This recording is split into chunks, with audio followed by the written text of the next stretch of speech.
PCA, and happy Easter. As the choir is coming up to their formation, I wanted to give you a little bit of background about our very first piece today. Vueli is a folk song from the Sami people of Scandinavia and Russia. It is believed by the Sami people that the chant, the yoik, that carries throughout the entire piece, is a song that has no beginning and no end. Some of you may also notice the tune of the hymn tune, Fairest Lord Jesus, and some of you may also know this song, I'm looking at the youngest people among us, from a very famous movie. We'll see if you enjoy it.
Good morning, friends.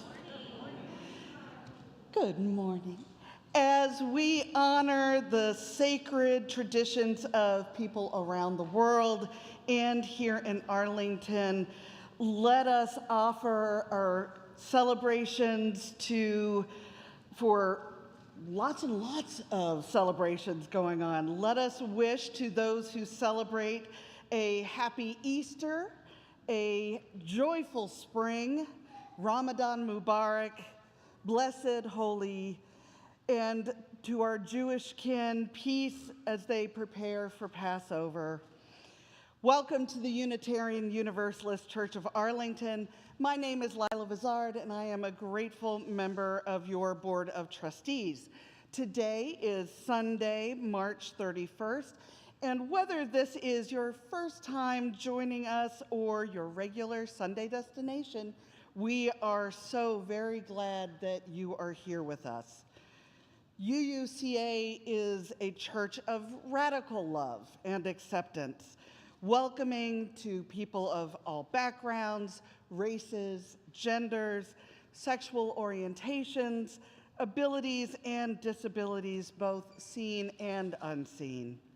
Whoever you may be, wherever you are in your own spiritual journey, we welcome you to bring your whole self into this community. At UUCA, we welcome people to come for community, find inspiration, and live with purpose. And as we say goodbye to March, today also marks the last day of our annual giving campaign. For those of you who have pledged already, thank you for your generosity and support. If you haven't already, and believe me, I can relate because I am a world-class procrastinator, then today's your day. Just stop by the campaign table in Fellowship Hall after the service and get your monthly donation or annual pledge done in just a couple of minutes.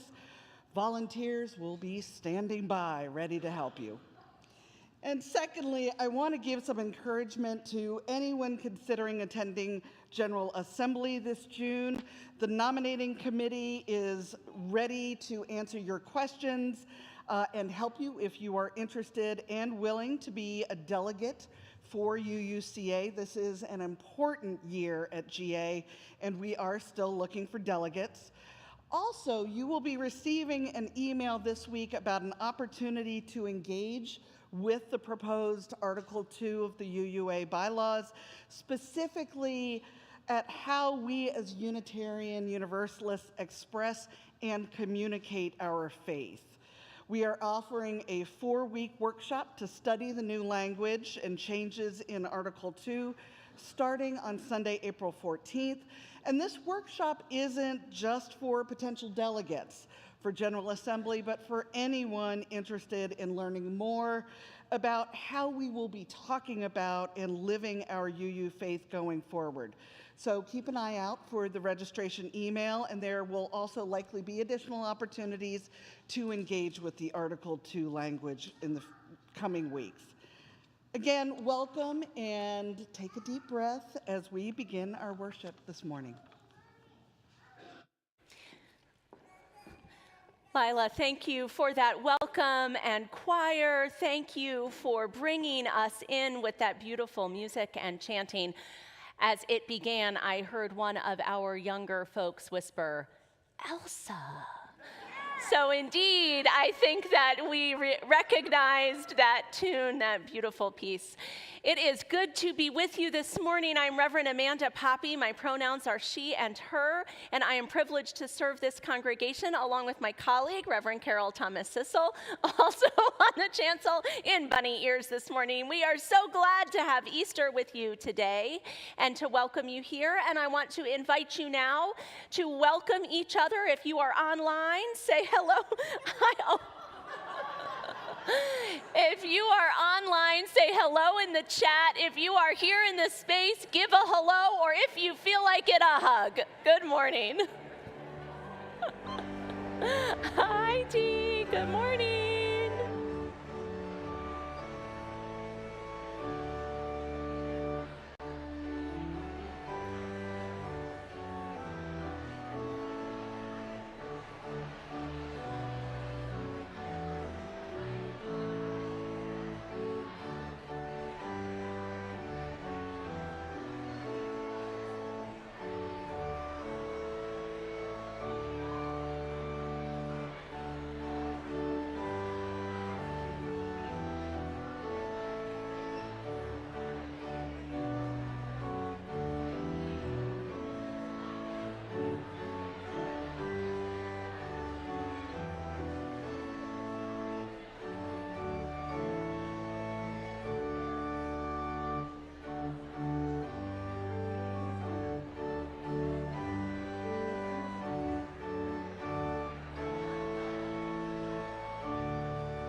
I'm so sorry there was a baby.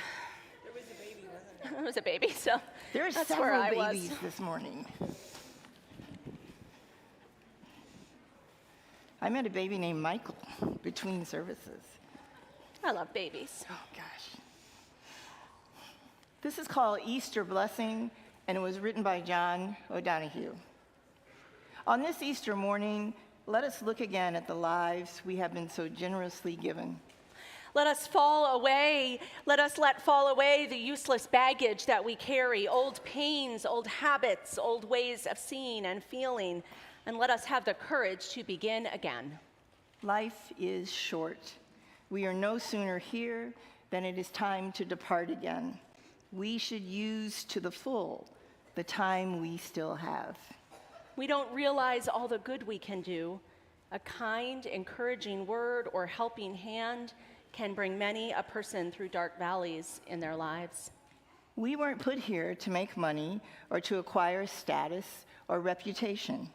We were sent here to search for the light of Easter in our hearts.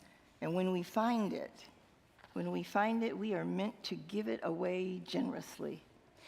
The dawn that rises this Easter morning is a gift to our hearts, and we are meant to celebrate it. And to carry away from this holy, ancient place the gifts of healing and light and the courage to have a new beginning. Come, with the words of John O'Donohue, let us blend in community and worship together this morning.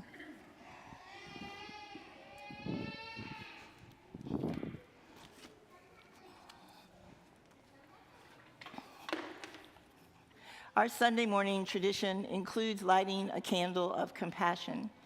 Quite often I stand here and I remind you all of the pain families suffer if they're involved in an incident of gun violence. Or I ask you to think about the hungry and bring food to our little free pantry. This morning I want to lift up the Transgender Day of Visibility and hold silence for the LGBTQ community, how they live, how they love, and that they are meant to be here. Let's have a moment of silence.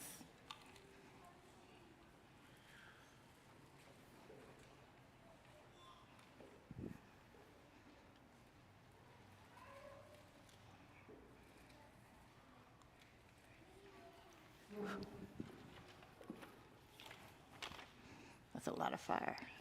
It's a lot of fire, it's a lot of hope. I wonder if one of our younger folks, come on up. Oh, you know what? Well, both of you come on up. Or 3 people would be great.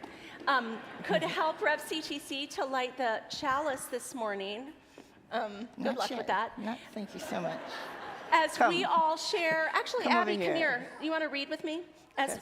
As we Come all over here. share in Well done. our chalice lighting Okay. words, You we're going to ready? read this part, Okay, and then just they're hold going to it. read Don't it light it together. yet. We gather together as a community of memory and hope to celebrate life and its infinite possibilities for love. Please join Together? us. We light this chalice Okay, as let's a light it. symbol of the light within every human heart. Excellent. May our blow individual it out? sparks meet and merge, Thank bringing you. both light and warmth to the world. Thank you all. Thanks. Thank you. My favorite chalice lightings are the ones that take a whole village. Takes a village. I invite you now to rise along with our choir in body and in spirit to sing hymn number 38, Morning Has Broken.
No, we still need them. Carol, I'll still put 'em need back. them. Okay, sorry.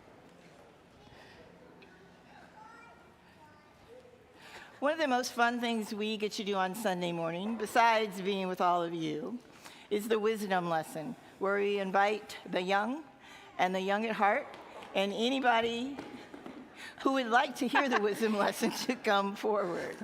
So this morning I ask you to go actually to the front pew with Rev Amanda, because you're going to see the wisdom lesson on this big monitor over here.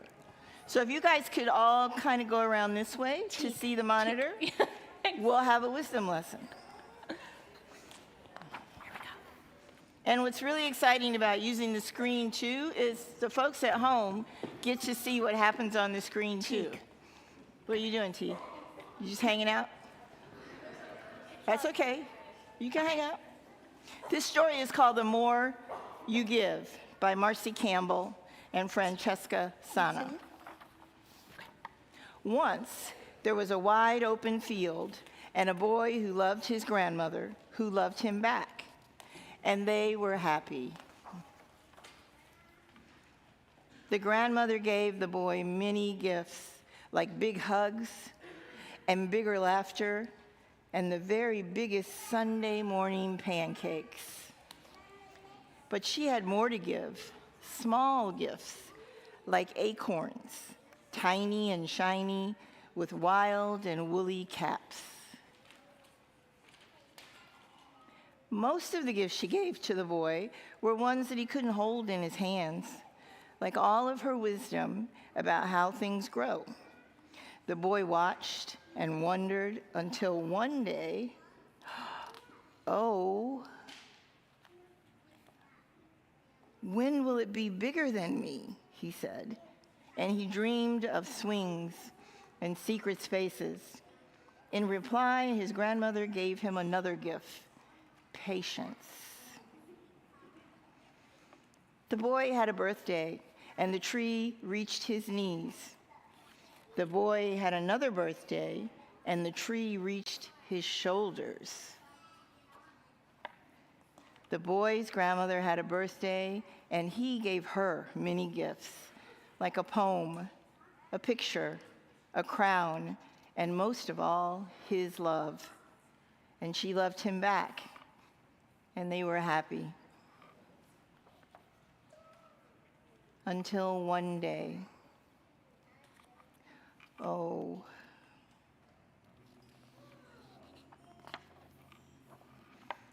slowly, slowly, happiness spread its roots again. The boy's grandmother had taught him to ask for help when he needed it, and so, remembering, he did. He watered and weeded while he watched and wondered.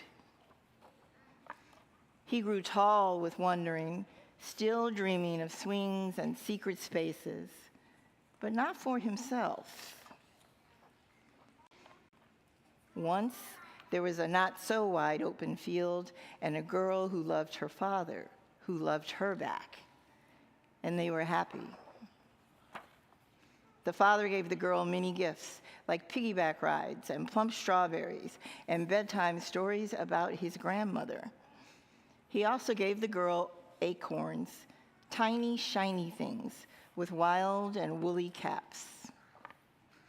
But he had more to give, like all of his wisdom about how things grow.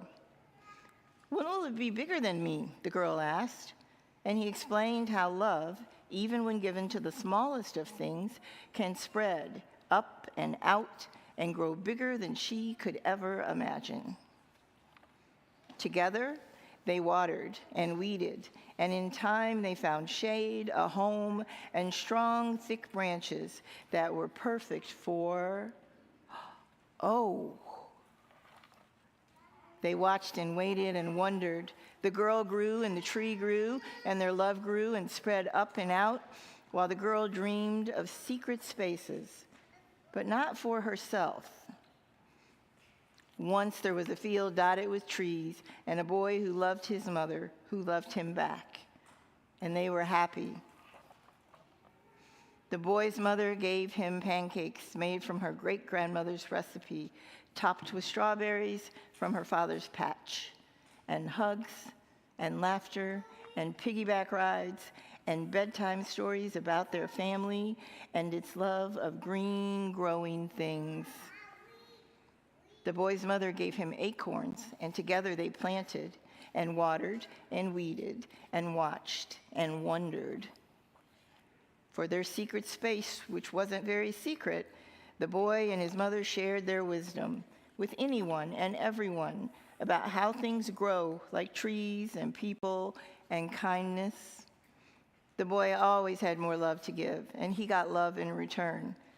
Was it bigger than him? It was. It was much bigger than he had ever imagined, and that is why he was happy. Once there was a forest. The end. The more you give.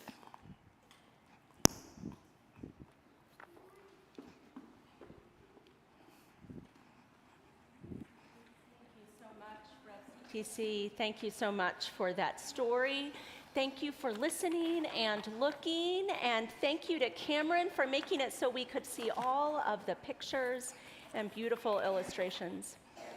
It is a joy to me this Sunday, every Sunday, to see our children gathered, and this Sunday they stay with us through our service, participating in our liturgy as we do each week. In this moment, I want to invite you into a time of centering and prayer, a time of meditation. We begin in this congregation with breath, arriving here in this moment. And so I invite you to take a breath as your body finds its place, grounded or wiggly, here in this moment. This Sunday is not just Easter Sunday, it is also honored throughout the world, as Rev CTC shared with us, as International Trans Day of Visibility.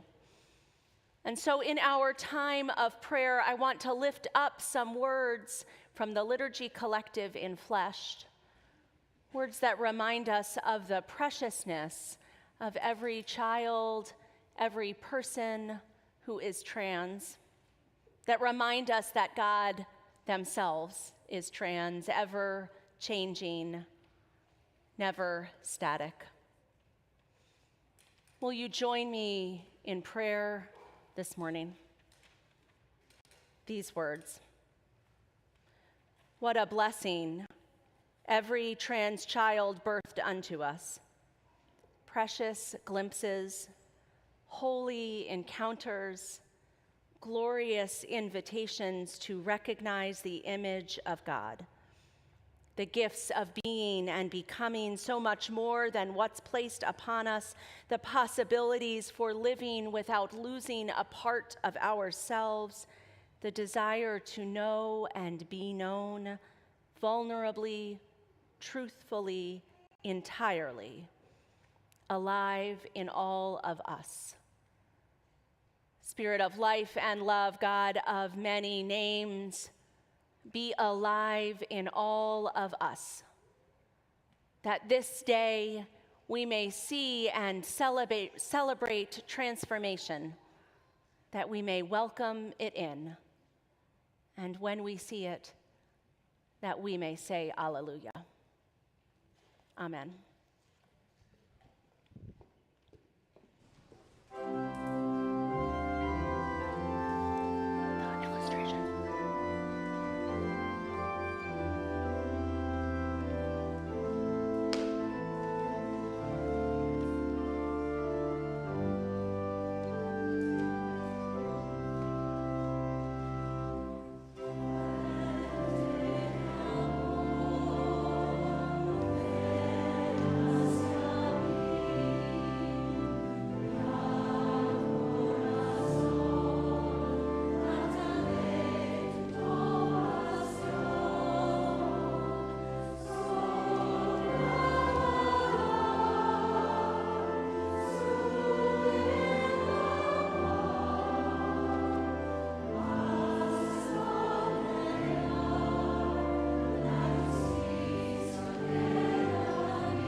This March is our annual campaign season, as Lila shared with us, the season when we give to support the mission of this congregation, all the ways that we hope to live that mission here in our community, in Arlington, and in the world. We have been reflecting on our whys, the why of UUCA for each of us, and I'd like to invite Marilyn Baker to come forward and share her why on this last Sunday of March.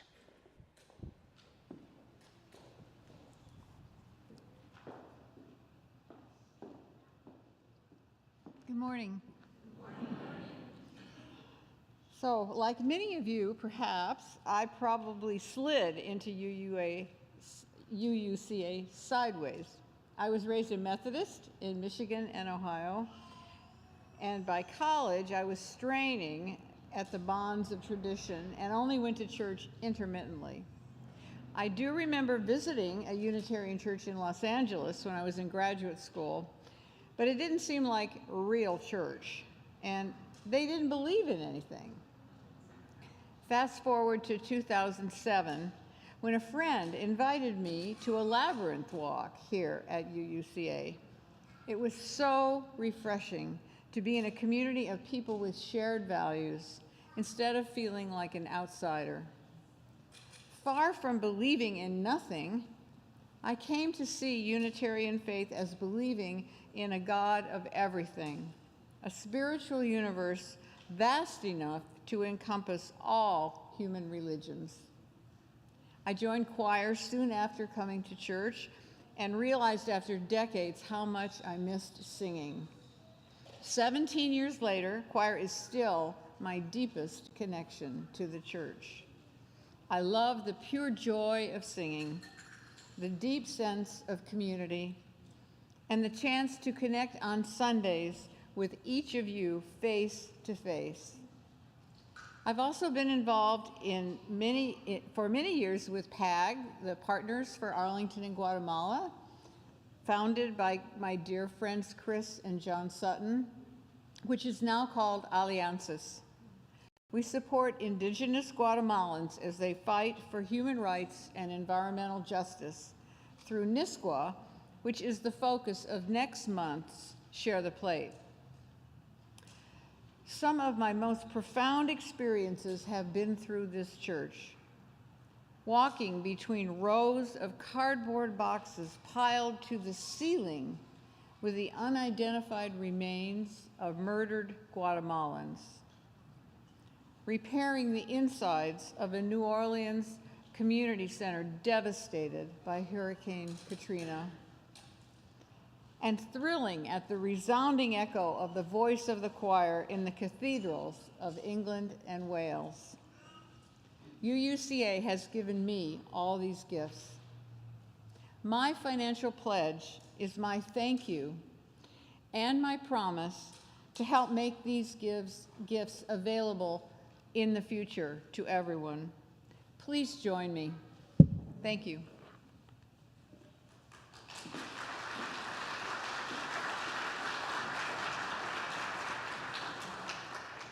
Thank you so much for sharing, Marilyn, of your story and soon your voice as our ushers collect and our choir sings.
You know, Jen texted me on Thursday after choir rehearsal and said the choir is going to sound good on Easter.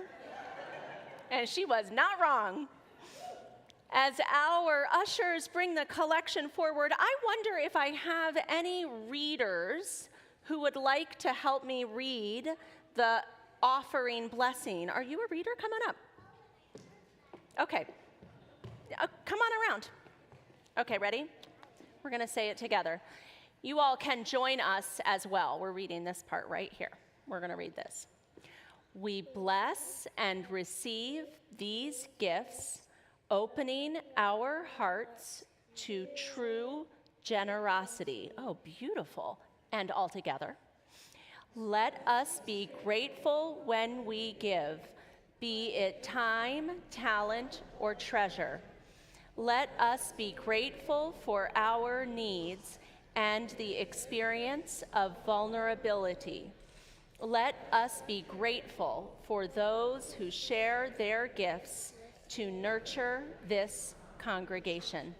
Thank you, and thank you for your gifts this morning. Thank you so much. Thank you, ushers.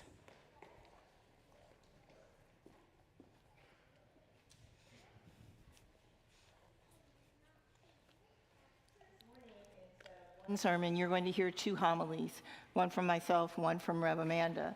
That means we also get to choose 2 readings to go with those.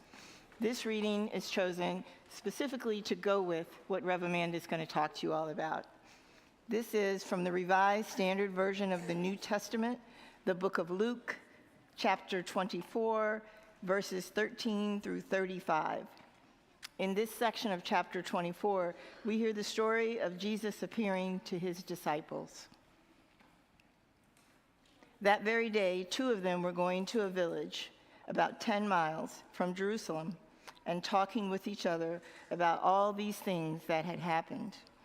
While they were talking and discussing together, Jesus himself drew near and went with them. But their eyes were kept from recognizing him. And he said to them, "What is this conversation which you are holding with each other as you talk?" And they stood still, looking sad. Then one of them answered him, "Are you the only visitor to Jerusalem who does not know the things that happen here in the 3 days?" And he looked to them and said, "What things?" And they said, "Concerning Jesus of Nazareth, who was a prophet, mighty in deed and word before God and all the people, and how our chief priests and rules delivered him up to be condemned to death and crucified him. But we had hoped he was the one to redeem Israel. Yes, and besides all this, it is now the 3rd day since this happened. And moreover, some women of our company amazed us. They were at the tomb early in the morning and did not find his body. And they came back saying that they had even seen a vision of angels who said that he was alive. Some of those who were with us went to the tomb and found it just as the women had said, but they did not see." And he said to them, "O foolish men, and slow of heart to believe all that the prophets have spoken. Was it not necessary that the Christ should suffer these things and enter into his glory?" And beginning with Moses and all the prophets, he interpreted to them in all the scriptures the things concerning himself. So they drew near to the village to which they were going. He appeared to be going further, but they constrained him, saying, "Stay with us, for it is toward evening, and the day is now far spent." So he went in to stay with them. When he was at the table with them, he took the bread and blessed it and broke it and then gave it to them. And their eyes were opened, and they recognized him, and then he vanished out of sight. They said to each other, "Did not our hearts burn within us while he talked to us on the road, while he opened up to us with the scriptures?" And they rose that same hour and returned to Jerusalem, and they found the 11 gathered together, and those who were with them who said, "The Lord has risen indeed, and he has appeared to Simon." Then they told what had happened on the road, and how he was known to them, in the breaking of the bread. A reading from the New Testament, the Revised Standard Version, Luke chapter 24, verses 13 through 35.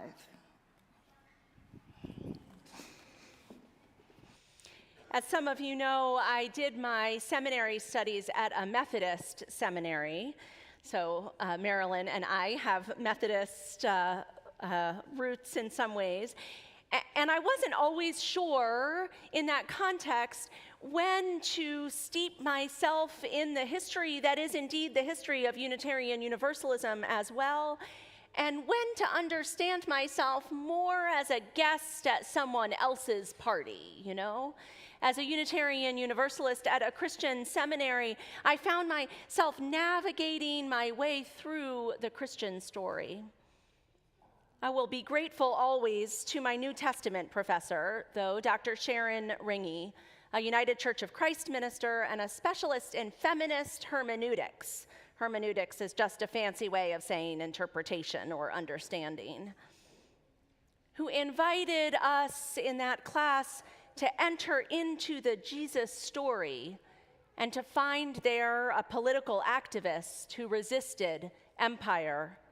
To enter into the Jesus story, the collection of stories in the Gospels, to see them written by a people resisting empire, a people working to create something radically different. Now, a lot of Unitarian Universalists might already have this image of Jesus in their minds. Jesus as a prophet and a teacher, Jesus who welcomed people who were not welcome, Jesus who told that the least powerful were the most important. But many of us are still not quite sure within our tradition about what to do on this day, on Easter Day, when the Christian story focuses less on Jesus' life and teachings and more on his death and resurrection. Well, you perhaps will be able to join me in thanking Dr. Sharon Ringy, who taught us the resurrection story with a beauty that allowed even this Unitarian Universalist to enter in. There are, in fact, many resurrection stories in the 4 Gospels of the New Testament. You have heard one of them this morning from Rev CTC. In those stories, over and over again, Jesus appears in different ways to different ones of his disciples, always first to the women, who are then always disbelieved by the men. That's a different sermon, but I'm just saying. And then later on, to the other disciples. Over and over, Jesus appears. Now remember that his disciples, including the women, they have been traveling with him for months. They have been learning from him. They have been arguing with him. They have been watching him heal people. They have been believing in his power and in his possibility. They have become his most intimate friends. They love him, just the way we love our friends and our families, those that we believe in. Now often, as in the passage from Luke that Rev CTC read, often when Jesus appears to his friends in these stories, he walks with them and he talks with them, and they do not know who he is. They do not recognize him, this most beloved of friends, standing before them. Imagine your beloved, whom you have lost and are mourning, appears before you, and you do not know who it is. You think this must be some stranger just traveling by. But in the stories, Jesus keeps talking to them and walking with them and teaching them and loving them. He keeps waiting for them to recognize him. And finally, as in our reading, when they are sitting down and eating together, when the disciples have asked this stranger who had just happened on the road with them, to join them for a meal because it is dark and it is getting late. Finally, they look at him again and see that it is no stranger. They see that it is their beloved friend and teacher returned to them.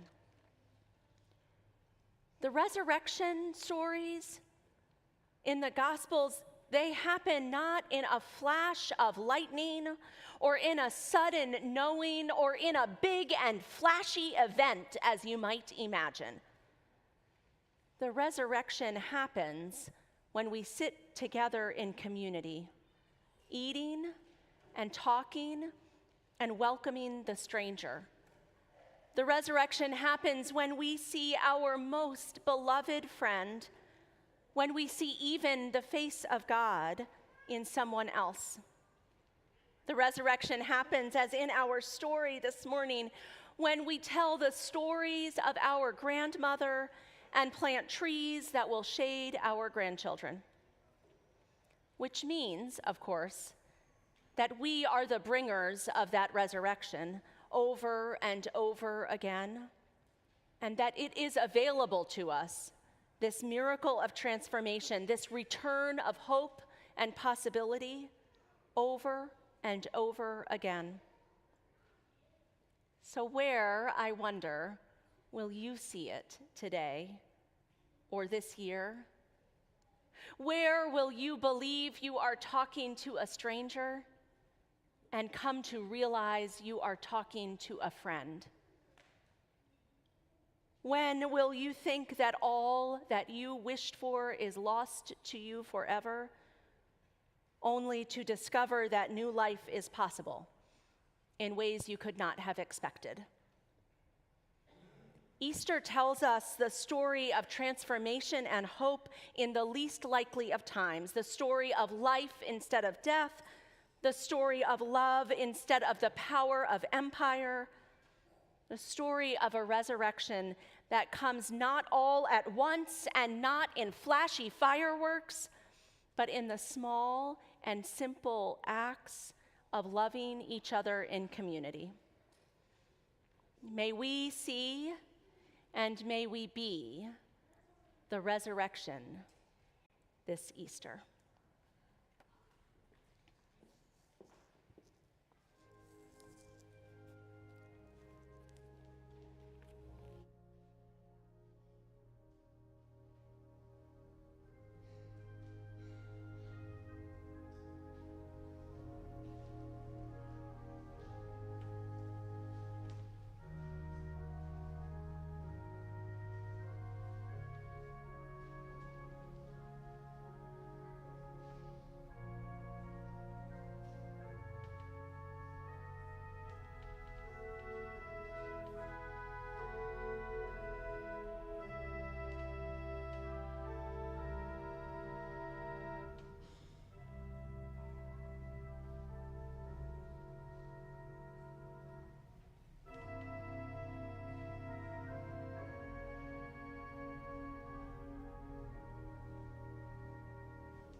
Jason, what a gift to have your organ music with us this Easter. Thank you. This reading is titled, What Gives Us Life, by Reverend Vanessa Rush Southern. Life is complicated and uncertain, and gorgeous with some things we can count on. It has seasons of struggle and seasons of delight, and sometimes the two blow in and bloom simultaneously. Like now, maybe always. And we are here together. All of us from different corners of the world and different families here, breathing together, questing together, holding each other through it all, laughing and singing in the face of it. If there is a journey to liberation, if there is a way to live resurrection, I think it is like this. May what holds us in bondage to death or loss, or hurt or sadness, or literal heartbreaking limits be released. And what gives us life, hope, joy, rebirth, feel invited to claim us, and may we claim it, sinking our roots down into what grounds us, reaching toward the sun. Flowering into this season, all of whose traditions witness to life more abundant, claiming us, after a season of loss and winter struggles of heart and mind and spirit. And may we open our hearts to the abundance of creation that surrounds and sustains us.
Thank you, Jason. That was pretty. So initially, I had to talk to a colleague about how to start this little homily. And I said I was going to come out with a basket with jelly beans and chocolate and Starburst and maybe Reese's peanut butter egg or two, and walk around and share it with you all while I talked. And my colleague said to me, I was like, but this is good, just candy. She said, Carol, there are parents there with children. Do not give them sugar before church is over. So I want you to imagine that you're enjoying a jelly bean or a Starburst or a piece of chocolate here. But let's talk a little bit about the bunnies and the peeps and the colored eggs and the candy. My personal favorite is the small, tart and tangy rabbit, duck, and chick-shaped sweet tarts. You can pop those and just get a hit of sugar. It's almost like taking something illegal. You can carry them around in your pocket all day long, just jittering along, taking hits of sweet tart. But I digress. What I really want you to know is that, in case you are not aware, the proper way to devour a chocolate Easter bunny is, and always will be, ears first. And let's not forget the annual commercially manufactured contest between Cadbury cream eggs and Reese's peanut butter filled eggs. For peanut butter lovers, the choice is clear. Go with the traditional Reese's peanut butter egg. The Cadbury egg, that cream egg is too sweet for me. It has a strangely mushy interior And it's all just a bit overpowering with that pretend yolk in there. But I do know if you want to get the only products you can get at Easter, I have to admit, the Cadbury cream egg is the way that you should go. Enough about candy. What I really want to share is something about how the religious and the theological depth of the past 7 days, Holy Week, was for people. Now, I'm a ritual girl, and while Holy Week, with its numerous sacred and sanctified observances, fills me with some sadness and some pain, it ultimately leaves me drenched in a rain shower of hope. It includes some of the church's most solemn observances and joyous feast in the same 7-day period. For both the believer and the skeptic, there are unique and beautiful liturgies. There are practices that fill the space between Palm Sunday and Easter Saturday with awe and with wonder. These things are not only for the Christians among us. For those in the Christian community, Holy Week was an excellent time to recommit themselves to prayer and to draw themselves closer to the divine. I say that knowing Holy Week is different for us UUs. We don't all hold the same system of beliefs or follow the same observances and rituals and sacred practices of some of our Christian neighbors and siblings. That's not unusual, nor is it problematic. It is simply who we are and how we move through the religious landscape. Yes, Easter and Holy Week is different for us, but please remember, it still is for us. From Palm Sunday through Easter Sunday, I appreciate how our world moves through a series of services and solemn ceremonies leading us toward today, towards the all-out joy of Easter Sunday. Now, last week, while I wasn't an active celebrant each day, I did let myself dip into what felt right, what was comfortable for me. I made space to acknowledge and honor the events I was unsure of, too. I looked at them, hopefully, with curiosity and respect. So here's the week of a UU minister in a nutshell. Holy Week. Palm Sunday. Came to church, talked about the Giving Tree to y'all, and on my way home, I stopped by a church a block from my condo on K Street, and I took one of the palm leaves they had left outside in this big metal urn. Skipped to Holy Thursday, Maundy Thursday. I led an intimate service that blended music and word and a message about love, hope, and supporting each other through dark times.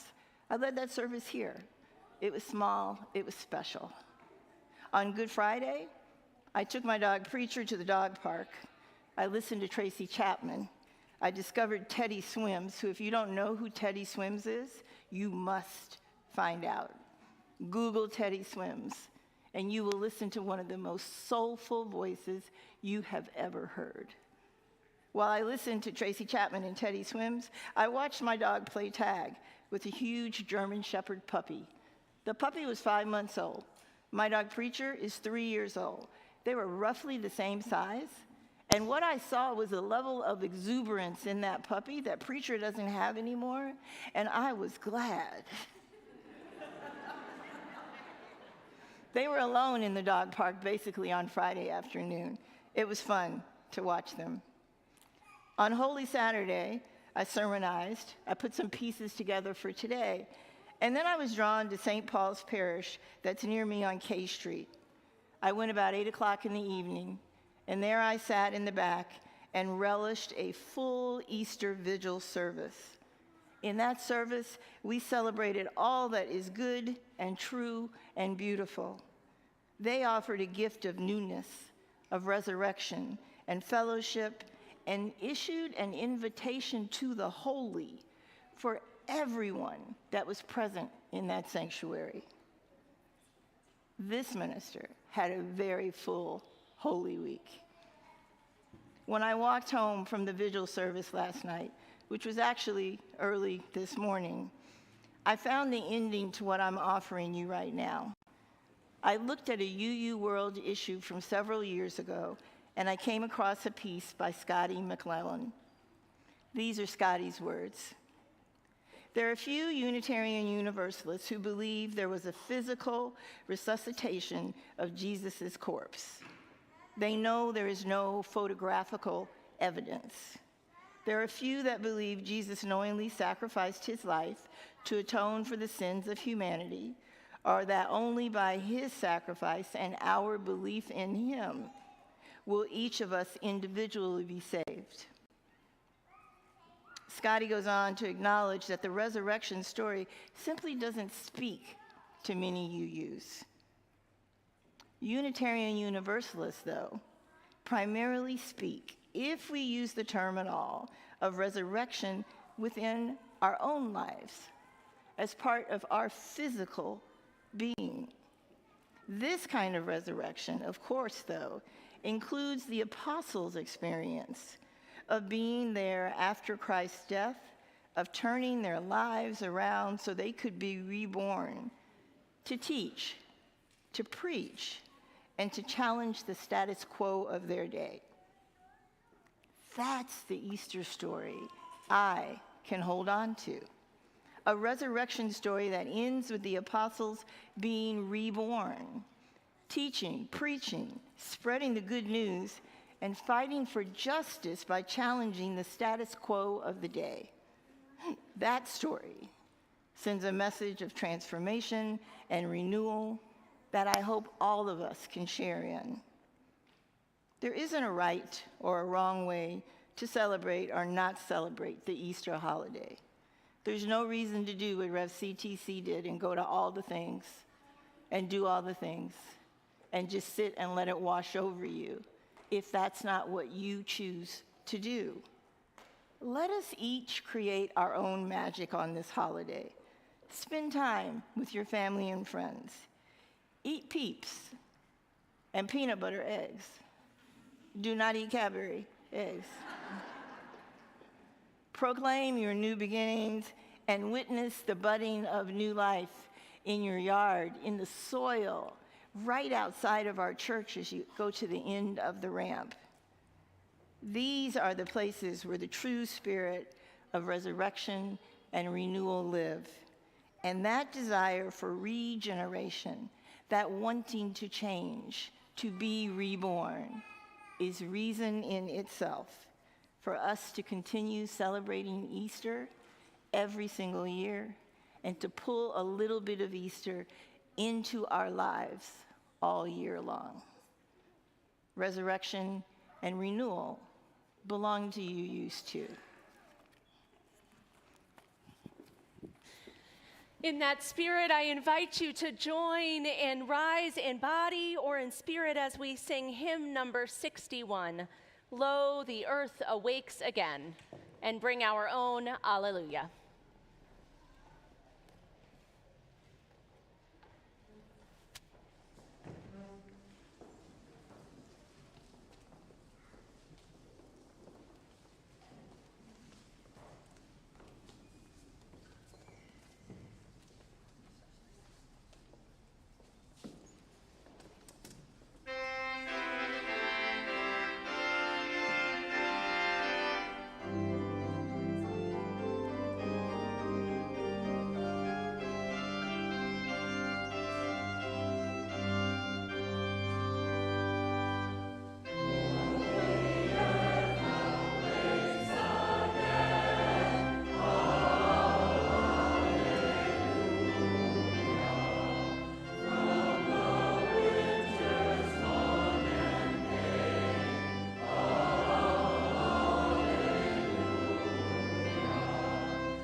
Alleluia, indeed.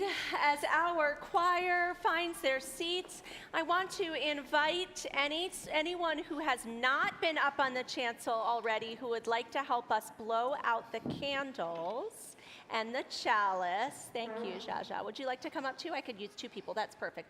And Billy, we'll use 3. Jaja, will you go over to look with what you Rev did. CTC? Look, Well, okay. It look does take a lot to get all of them. So let's all of them come on Let's up. everybody just come come on up. over. So Yes. some of us are going to Go, help go, Rev go, CTC, go, and then wait. I need some people Okay. to help me. Hold on. Over here. Come on over here and to help No. me read. Okay. Okay. Don't blow And yet. you all can read too, but Sweet. please do not all come up on the chancel. We are about Wait. at limit. There's real Our fire up chalice here. extinguishing. Yes. Can you blow this candle out? Can you 2 blow the candle out and you help me read? Here, We extinguish this chalice, just a second. but not that the light and warmth it represents. represents. Go ahead. These we carry carry with with us, us, bringing our sparks of love to the world. Thank you. Thank you. Thank you guys very Thank much. you so much. Thank you all. Beautiful. Thank That was you. beautiful. Thanks, guys. Takes a village. Takes a So village. much help. So much help. So much help takes a village. Our benediction comes from Reverend Peggy Clark. Easter is a holiday of miracles. It is life from death, joy from sorrow, celebration from mourning. Easter reminds us that all is never lost, that the story continues as long as we are here to tell it. So gather up your worries. We are going to bury them beneath the ground.